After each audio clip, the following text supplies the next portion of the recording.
Hello everyone, आज हम सातवीं और आखिरी प्रकार की आर्किटाइप को समझेंगे जिसका नाम है राजा, किंग। ऐसा नहीं कि ये किसी देश का, किसी साम्राज्य का राजा है। ये कहीं भी हो सकता है, किसी भी फील्ड में हो सकता है, पर जहां भी रहेगा अपनी अद्वितीय गरिमा हमेशा बिखेरते रहेगा। इसका मुख्य पर्पस है लीडरशिप, नेतृत्व करना। वो चाहे या न चाहे जिस भी रूम में जाता है अपनी एनर्जी से उस रूम को भर देता है। वो चाहता भी नहीं कि लोग उसकी तरफ आकर्षित हों या ध्यान दें, पर यह स्वतः ही होता है। जबकि वो बहुत ही सामान्य कदकाठी का व्यक्ति है, पर उसका व्यक्तित्व एक गरिमापूर्ण राजसी का अनुभव दिलाता है। उसको ध्यान आकर्षित करने के लिए बोलने की भी आवश्यकता नहीं, पर जब वो बोलता है और कार्य करता है तो बहुत ही ज्यादा सम्मान अर्जित करता है और ध्यान आकर्षित करता है। ब्रह्मांड में सिर्फ 4% ही किंग हैं, क्योंकि कई सोल्स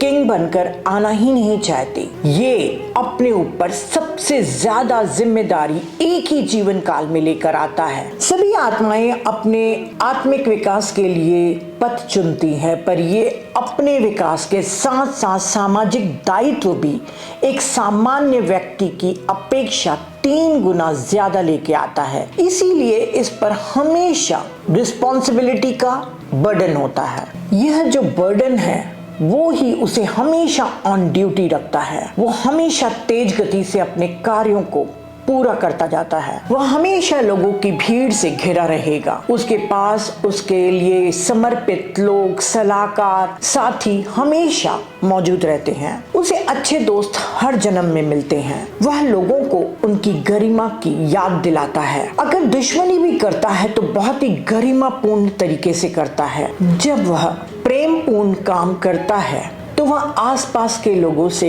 बिना कोई शासन करे, बिना कोई उन पर रूल किए हुए न्यायपूर्वक और बुद्धिमानी से करता है। वह एक अच्छे पिता की भूमिका में है। वह अपने साथियों को विकास में तो स्वतंत्रता दे देता है, पर अपने अनुभव के आधार पर उनके लिए कुछ सीमाएं भी निर्धारित करता है। उनके लिए कोई कानून या नियम भी वो बनाता है। विल पावर उसका प्रमुख गुण है। वो जो चाहता है वो प्राप्त कर लेता है, पर जब उसकी बात नहीं सुनी जाती, उसकी शक्ति और गरिमा को मान्यता नहीं दी जाती, तब वो अपनी इच्छाओं को थोपने का काम भी करता है। वह अन्यायपूर्ण और क्रूर तरीके से भी अपनी इच्छाओं को थोपता है। उसे ये विश्वास रहता है कि वो हर मामले में सही है, इसीलिए वो लोगों की राय भी लेना पसंद नहीं करता। राजा यानी किंग एक जनरल भी हो सकता है, एक कंडक्टर भी हो सकता है, कोई मठाधीश भी हो सकता है, एक फिल्म डायरेक्टर भी, किसी राजनीति का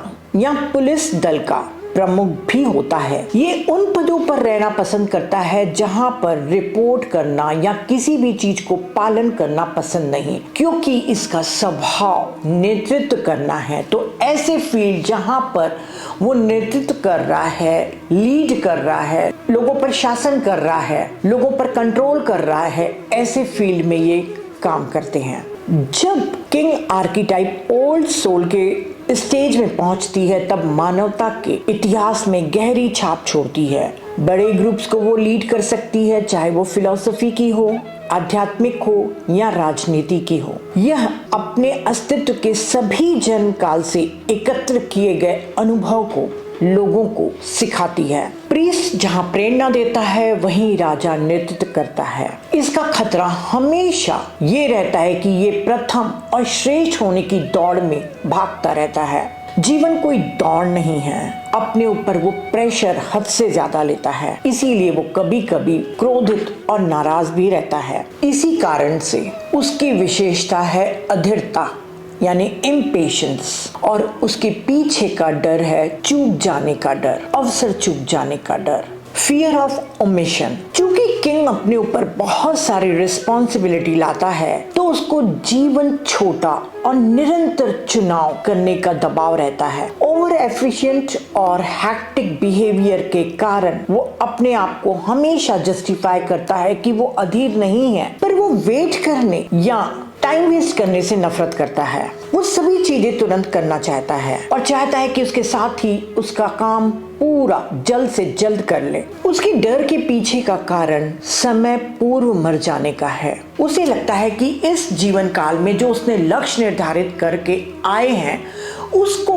पूरा किए बगैर कहीं उसकी मृत्यु ना हो जाए। ये डर उसे अधीर बनाता है और यही अधीरता कई बार उसके लक्ष्यों को प्राप्त करने में बाधा भी बनती है। इसी अधीरता के कारण कई बार उसे सही व्यक्ति सही समय पर नहीं मिल पाते। उसके लिए हियर एंड नाउ मतलब अभी और यहाँ समझना बहुत मुश्किल है। संभावनाएं और अवसर इसके पास बहुत ज्यादा हैं। इसीलिए उसे प्रेजेंट से ज्यादा फ्यूचर अट्रैक्टिव लगता है। वह हमेशा जल्दी में रहता है, वह हमेशा तनाव में रहता है, वह हमेशा कुछ अलग, कुछ बेहतर, कुछ विशेष करना चाहता है। पर जो कुछ भी है इसी क्षण में है और जो कुछ भी इस क्षण में हो रहा है बिल्कुल सही हो रहा है, ये वो समझ ही नहीं पाता। वह स्वयं पर और अपने साथियों पर हमेशा प्रेशर डालते रहता है। उसे कभी भी पर्सनल सेटिस्फैक्शन नहीं होता। संतुष्टि का अर्थ उसके लिए ठहराव है, पर वह तो जीवन में गति चाहता है। हमेशा वह व्यस्त गतिविधि में ही रहना चाहता है। वह तभी खुश रह सकता है जब उसके पास लक्ष्य हो और वो लक्ष्य के लिए जी तोड़कर मेहनत करता हो। और जब लक्ष्य प्राप्त हो जाते हैं तब उसे फिर से खालीपन लगता है, क्योंकि उसे प्रेजेंट नहीं पसंद, उसे फ्यूचर पसंद है। तो जब भी वो कुछ अचीव करता है तो उस अचीवमेंट की सफलता का आनंद भी वो लेना पसंद नहीं करता, क्योंकि उसे लगता है कि भविष्य में अभी बहुत सी उपलब्धियों को पाना है और ये उपलब्धि उस भविष्य की उपलब्धि के लिए मात्र एक सीढ़ी है। तो वो अपने अचीवमेंट को एंजॉय भी नहीं करता और एक खालीपन से फिर भर जाता है। इम्पेशंस बेचैनी लाता है। इस बात से वो पीड़ित रहता है कि वो रुक ही नहीं सकता। वह खुद तो अपने आप को चलाते रहता है पर साथ ही साथियों को भी वो चलाते रहता है जो इसके लक्ष्य के लिए काम करते हैं। समय पूर्व मृत्यु का जो डर है वो इसका आतंक है, पर मरने की गहरी लालसा भी है, क्योंकि वो जानता है कि जब मृत्यु हो जाएगी तो कोई भी अवसर चूकने का भय नहीं रहेगा, कुछ भी खोने का डर नहीं रहेगा, तभी वो आराम कर सकता है। ये विशेषता गर्भ के दौरान या जन्म के समय या जन्म के पहले वर्ष में ही विकसित होनी शुरू हो जाती है। जब प्रेगनेंसी के दौरान या जन्म के तुरंत बाद उसका जीवन संकटग्रस्त हो जाता है, तब उसकी आत्मा निश्चित ही नहीं कर पाती कि वो इस पृथ्वी पर अपने जीवन को कंटिन्यू रखे या वापस स्पिरिट वर्ल्ड में चले जाए। हो सकता हो कि बच्चे को कोई बीमारी हो या चोट लग गई हो या गर्भ के समय उसकी माता को कोई संकट आ गया हो। तो ये जो उस समय के दौरान उसको एजिटेशन मिलते हैं और उसकी आत्मा निश्चित नहीं कर पाती कि वो क्या करे, या चले जाए या इसी पृथ्वी पर रहे। तब जब उसकी आत्मा इस पृथ्वी पर रहना स्वीकार करती है और जीवन को कंटिन्यू करती है, तब उसके मन में ये भय रह जाता है कि अब ये जीवन बहुत महत्वपूर्ण है, इसका हर एक मिनट उसका उपयोग करना चाहिए। इसीलिए वो जो भी लक्ष्य लेके आया है, चूंकि वो लक्ष्य बहुत सारे रिस्पॉन्सिबिलिटी के तौर पे लेके आया है, तो वो जल्दी जल्दी करना चाहता है, कहीं मृत्यु उसके पहले न घटित हो जाए। इसीलिए वो हमेशा अधीर रहता है। अगर कोई गोल न हो, शांति पूर्वक अगर वो जीवन जी रहा है तो वो अस्वस्थ महसूस करता है। वह अपने जीवन पर संदेह करता है, यानी कि हैक्टिक गतिविधि न हो तो उसे अपना उद्देश्य धूमिल होता हुआ दिखाई देता है। उसकी अस्तित्वगत बेचैनी अथक काम करने के कारण ही है। वो बेचैनी यह देखने से रोकती है कि उसके जीवन का उद्देश्य जीवित रहने में है, ना कि अथक प्रयास को ही अपने जीवन को खर्च करने में है। इस अधीरता के कारण ही वो उतावलेपन में कभी कभी अपने को ओवर एक्सपोज कर देता है और ह्यूमन लेवल या नेचर पावर के लिए अपने को न्योता दे देता है।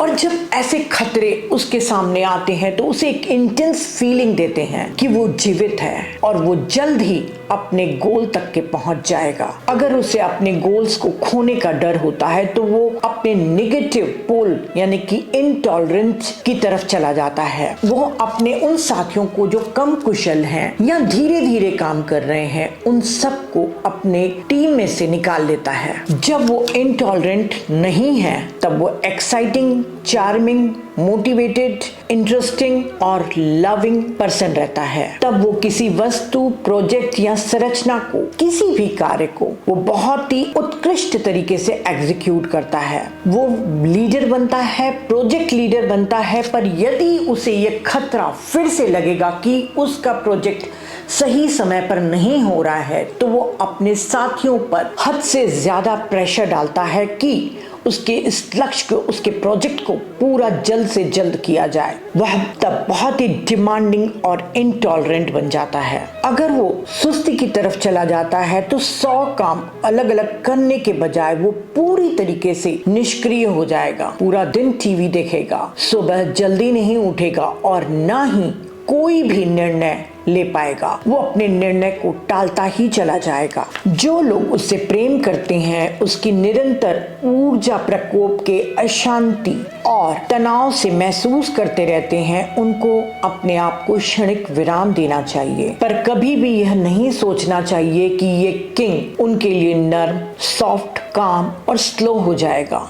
वो हमेशा व्यस्त ही रहेगा। उसके समय और मृत्यु के मोह को अगर समझ लिया तो उसे क्षमा करना और उसे प्रसन्न रखना आसान हो जाता है। समय समय पर उसे आश्वस्त देना चाहिए कि जीवन सुखद है और दोनों सिरों पर मोमबत्ती को जला देने से वह जल्दी ही समाप्त हो जाएगी। अर्थात उसको अपनी इतनी ऊर्जा अपने इन कामों में खर्च नहीं करना चाहिए। अगर अधीरता वाला व्यक्ति शांतिपूर्ण अपने भीतर अपने उद्देश्यों को समझे और अपने डर को भी समझे तो बहुत ही अच्छे तरीके से कंस्ट्रक्टिव वे में अपने कामों को, अपने एग्रीमेंट्स को, अपने ड्यूटीज को पूरा कर सकता है। और जब भी उसे अधीरता का फिर से डर आए तो उसे ये मंत्र दोहराना चाहिए, इस दुनिया में मेरे पास बहुत अधिक समय है, समय सीमित नहीं है, सबके लिए ये पर्याप्त है। तो फ्रेंड्स, अगर ये इम्पेशंस आपकी सेकेंडरी कैरेक्टरिस्टिक है तब भी आप इसके पीछे के डर को आप समझ सकते हैं और इस पर काम कर सकते हैं। जीवन बहुत है और अपनी पूरी ऊर्जा को अपने सिर्फ गोल्स के लिए ही केंद्रित नहीं करना चाहिए। जीवन सेलिब्रेट करने के लिए भी है। यदि कोई लक्ष्य आपके छूट भी गए तो क्या जल्दी है? अनंत जन्म है, अनंत यात्रा है, तो फिर इतनी अधीरता क्यों? अगर ये बात समझ में आ जाए तो हर किंग इस मानवता के लिए बहुत कुछ करके जाएगा, क्योंकि वो विश्व में संरचना के लिए आया है।